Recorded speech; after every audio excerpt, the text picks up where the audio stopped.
Big TV భక్తి సమాచారం WhatsApp ఛానల్లో జాయిన్ అవ్వండి. అన్ని విశేషాలు ఎప్పటికప్పుడు తెలుసుకోండి. అందరికీ నమస్కారం. వెల్కమ్ టు భక్తి టీవీ. ఎన్నో ఆధ్యాత్మిక ప్రశ్నలకు సమాధానం చెప్పడానికి ఇప్పుడు మనతో పాటు ఐకానిక్ ఆస్ట్రాలజర్ గట్టుపల్లి సురేష్ బాబు గారు మనతో పాటు ఉన్నారు. వారితో మాట్లాడదాం. నమస్కారం గురుగారు. జై శ్రీమన్నారాయణ. గురుగారు, ఇప్పుడు మీరు ఇందాక మనం గత వీడియోలో అనుకున్నట్టుగా ఏవైతే జ్యోతిష్యాలయాలు ఏవైతే ఉన్నాయో అవి పుట్ట గొడుగుల్లాగా పెరుగుతున్నాయని చెప్పొచ్చు. అయితే చాలామంది కూడా వాళ్ళకి అట్రాక్ట్ అయిపోయి మా ఇంట్లో ఈ సమస్య ఉంది, ఆ సమస్య ఉంది అని చెప్పి వాళ్ళు ఇచ్చిన ముడుపులు ఏవైతే ఉంటాయో వాటిని ఇంటికి కడుతూ ఉంటారు. ఆ తర్వాత కూడా మంచి జరగకపోవటం ఇవన్నీ కూడా జరుగుతూ ఉంటాయి. మరి వాటిని తీసేయాలంటే ఎప్పుడు తీయాలి, ఎలా తీయాలి అంటారు? ఎలాంటి జాగ్రత్తలు తీసుకోవాలంటారు? మీరే అన్నారు కదా, ముడుపులు కడితే పనులు అవ్వట్లేదు. పని అవ్వలేదు. ఏ పొడి తీస్తే ఏమవుతుంది? ఎప్పుడేం తీసుకోవచ్చు, దానికి ఏం సందర్భం లేదు. పిల్లలేం తీయొచ్చు, పెద్దలేం తీయొచ్చు. ఎందుకంటే దాంట్లో ఏం ఉండదు కదా. ఇప్పుడు దానిలో ఏదైనా పవర్ ఉంది అంటే వీరికి ఏదైనా మంచి జరగాలి. మంచి జరగట్లేదు అన్నప్పుడు ఇంకా ఎప్పుడు తీస్తే ఏమవుతుంది? అందుకు ఎందుకు అడ్డం? అదొక రకమైనటువంటి అడ్డం. దాంట్లో వేయలేనటువంటి క్రియలు ఏమైనా వేశారనుకోండి, లేనిపోయిన తలకాయ నొప్పి. దాంట్లో ఏదో బూడితో మట్టి మశానం కలిపేసి వీరి ఆదాయం కోసం ఏదో గురువుగారు నమ్మారు, గురువుగారిని జనాలు నమ్మారు కదని చెప్పి ఏదో ఇచ్చేస్తూ ఉంటాడు. ఇచ్చేసిన తర్వాత ఇంటికి కడతారు. ఇంటికి కట్టగానే అశుభంగా ఏర్పడింది. శుభం తర్వాత దేవుడు ఎరుగు. అశుభాలు ఏర్పడతాయి, గండాలు ఏర్పడతాయి, ఉపయోగం ఉండదు. అవి ఏ సందర్భమైనా ఎప్పుడైనా తీసేయచ్చు, ఇబ్బంది ఏం లేదు. ఇంటికి ముఖ్యంగా కట్టుకోవాల్సింది గుమ్మడికాయ. ఇంటికి గుమ్మడికాయ కట్టుకోవాలి, కొబ్బరికాయ కట్టుకోవచ్చు, ఇంకా అంతమించి కావాలంటే పట్టికి కట్టుకోవచ్చు. ఇవి ముఖ్యమైనవి. ఇక ఈ మధ్యన చూస్తే గణపతిని పెడుతున్నారు, దిష్టి గణపతి అని. గణపతిని ఎవరైనా పూజించమని చెప్తారు. దిష్టి గణపతి ఏంటంటే వాళ్ళ బొంద. అలాగే మనం కోతి ఫోటోని, కోతి మనము దేవుడితో కొలుస్తూ ఉంటాం. కోతి కొట్టడానికి కూడా మనం ఆలోచిస్తాం. హనుమాన్ అనేది అది వేరే కథ అండి. కోతి హనుమాన్ కాదు, హనుమాన్ కోతి కాదు, అది వేరే కథ. అయితే కోతి రూపంగా ఉండేటువంటి వ్యక్తి అనమాట హనుమాను. హనుమాను ఒక ఆధారంతో పుట్టినటువంటి వ్యక్తి కోతి. అంతేగాని కోతి హనుమాన్ కాదు. ఆయన వేరు, ఈయన వేరు. కోతి హనుమానికి రూపం లేదు. హనుమాను వాయుపుత్రుడు. అవును. అంటే ఆయనకి చర్మం ఉండదు. మనం చూడటం కోసం చర్మం ఏర్పరిచారు. అవుతుంది వేరే, అసలు కథ వేరే అవుతుంది. అయితే కోతి అనేది వేరు. ఇప్పుడు ఎవరైనా ఇప్పుడు మనకి ఆ శివ భగవానుడు ఉన్నాడు. ఆయన్ని మనము కొన్ని విషయాల్లో జంతు రూపంగా కూడా మనం కొలుస్తూ ఉంటాం. అంతే. ఇప్పుడు కుక్కలన్నీ కొలిస్తే కాలభైరుడు అంటారా? శివుడు కాలభైరుడే, కానీ కుక్క దేవుడు కాదుగా. అలానే కోతి దేవుడు కాదు, కానీ మనం కొన్ని రకాలుగా విధానాలుగా పూజిస్తాం.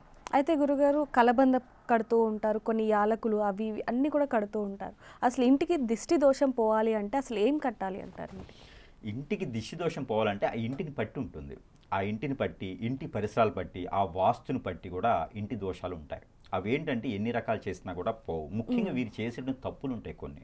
ఉదయాన్నే లేవాలి, కళ్ళాపు చల్లుకోవాలి, ఉదయాన్నే లేవాలి, చిమ్ముకోవాలి, ఉదయాన్నే లేవాలి, ముగ్గు పటన చేయాలి, ఉదయాన్నే లేవాలి, గడపకు ముగ్గులు పెట్టుకోవాలి. అసలు గడపలే లేవు ఉండట్లే ఇంటికి. అవును.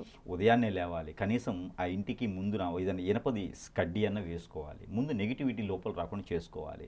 వీళ్ళు ఎప్పుడు 11ంటికి నేను గడప తలుపు తీస్తాను, 11ంటికి నేను కళ్ళాపు చల్లుతానంటే అవ్వదు. ఉదయం 6:30 అవ్వగానే రాక్షసులు నిద్రలేస్తారు.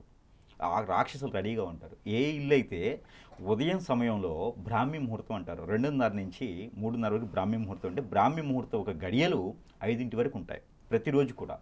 5 తర్వాత వచ్చేది రాక్షసులు. బ్రహ్మలు అయిపోతారు. ఇక బ్రహ్మలు వెళ్ళిపోతారు. బ్రహ్మలకి ఇంకా సమయం వాళ్ళకి వెళ్ళిపోతుంది. తర్వాత రాక్షస గ్రహణం వస్తుంది. ఆ రాక్షసులు వచ్చినప్పుడు మనం తలుపులు తీస్తాం, ఆహ్వానిస్తాం లోపలికి.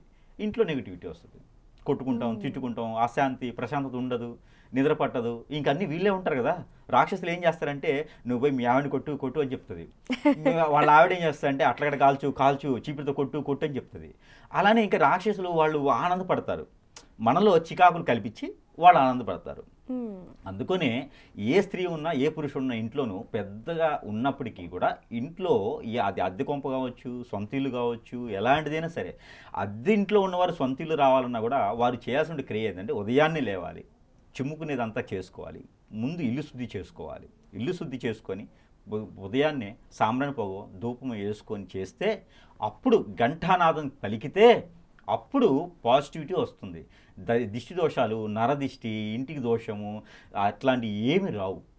ఆర్థిక పరంగా ఎదుగుతారు, అన్ని రకాలు బాగుంటుంది.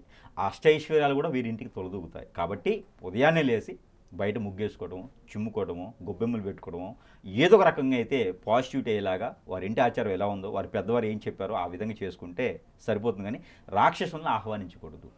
మనం 9ంటికి లేవటం, 10ంటికి బ్రష్ చేసుకోవడం, 10:30కి తలుపులు తీయటం. ఏంటి ఇంట్లో కరెక్ట్గా చెప్తున్నారు మీకు చేస్తారంటే అంటే ఇప్పుడు ఉన్నటువంటి సందర్భం అయితే అదే ఉంది. 10:30కి నేను అపాయింట్మెంట్ ఇస్తే వాళ్ళు గురువు గారు అని ఫోన్ చేసి వాయిస్ చేంజ్ అయ్యింది. ఏంటండి అంటే ఇప్పుడు నిద్రలేసాను, లేవగానే నాకే ఫోన్ చేశారమ్మా, మీరంతా అయిపోయిన తర్వాత చేయండి, మధ్యాహ్నం చేయండి అని చెప్తాను. ఇక మరి అట్లానే ఏది కూడా మనం చేసుకున్న దాన్ని బట్టి ఉంటుంది. దిష్టి దోషాలు రావడానికి కారణం ముఖ్యంగా మనమే.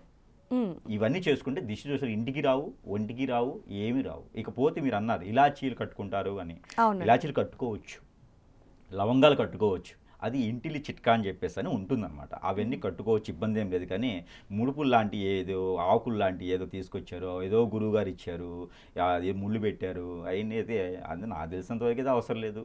అలానే గణపతి ఏదైతే దిష్టి గణపతి అంటారో అది పెట్టకూడదు. గణపతిని మనం పూజిస్తూ ఉంటాం, ఏ అవతారంతో ఉన్నా గణపతిని పూజించాలి.